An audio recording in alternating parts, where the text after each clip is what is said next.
መድረኩን የመሩት የመምሪያው ምክትል ኃላፊና የፋይናንስ ዘርፍ ኃላፊ አቶ ምትኩ መቻሎ በመደበኛና በፕሮግራም በጀት ጽንሰ ሀሳብ ላይ ማብራሪያ ሰጥተዋል። ያለውን ውስን በጀት በቁጠባና በተገቢ ሁኔታ መሰረታዊ ለሆኑ ማህበራዊ የልማት ግቦች ከመዋል ረገድ ባለድርሻ አካላት በኃላፊነት መስራት ይጠበቅባቸዋል ብለዋል። ታች ያለው መዋቅር ከዞን ማዕከል ጀምሮ እንዴት ነው ይህንን ወደ ተግባር የምናስገባው የሚለውን ግንዛቤ እንዲፈጠር የተዘጋጀ መድረክ ነው።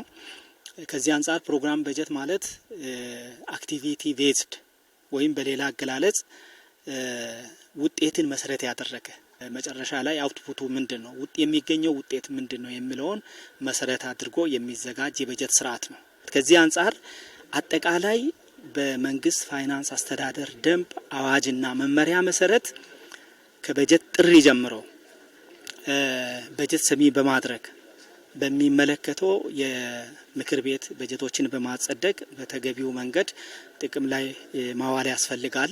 በ2019 ዓ.ም ተግባራዊ በሚደረገው የፕሮግራም በጀት አተገባበር ዙሪያ ከባለድርሻ አካላት ጋር ምክክር መደረጉን የገለጹት አቶ ምትኩ በቀጣይም በከተማና ወረዳ አስተዳደሮች እንደሚከናወን አስገንዝበዋል።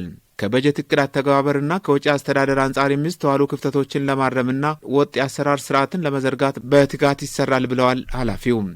የመንግስት ፋይናንስ አስተዳደር ስርዓት ማኑዋሉ፣ አዋጁ፣ ደንቡ በሚፈቅደው መንገድ የበጀት አስተዳደር ስርዓትን የሚመሩ ተቋማት አሉ፣ ወረዳዎች አሉ፣ ከተማ አስተዳደሮች አሉ።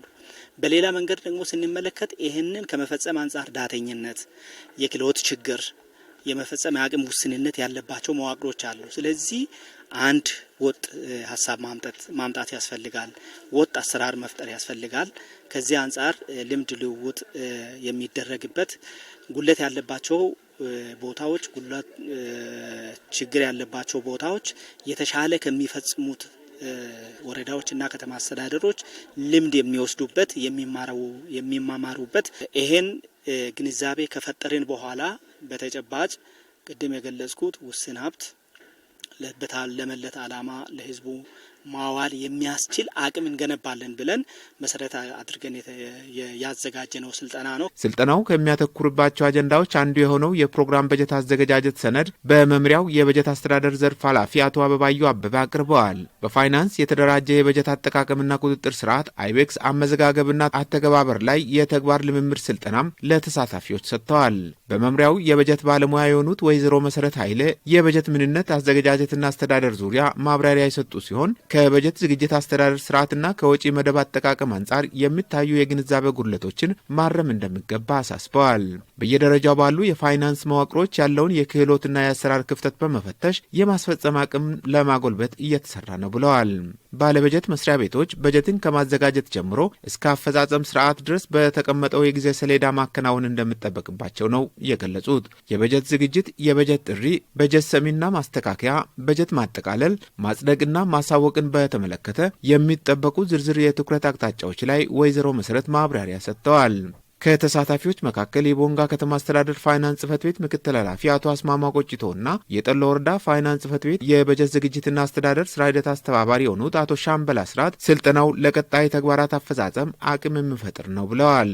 ከበጀት ዝግጅት ጋር ተያይዘው በጀት እንዴት ይዘጋጃል፣ የመሰረታዊ ዓላማው ላይ የሚውልበትና ከዓላማው ውጪ እንዳይሆንና መሰረታዊ የሆነ የሚያስፈልገው ነገሮች ምንድን ናቸው ብለው መሰረታዊ አገኝተናል። ከዚህ ስልጠናዎች ቀጣይ የምናዘጋጀው ዝግጅት ላይ በጣም ትልቅ ሚና አለው የሚል ነገር አለኝ።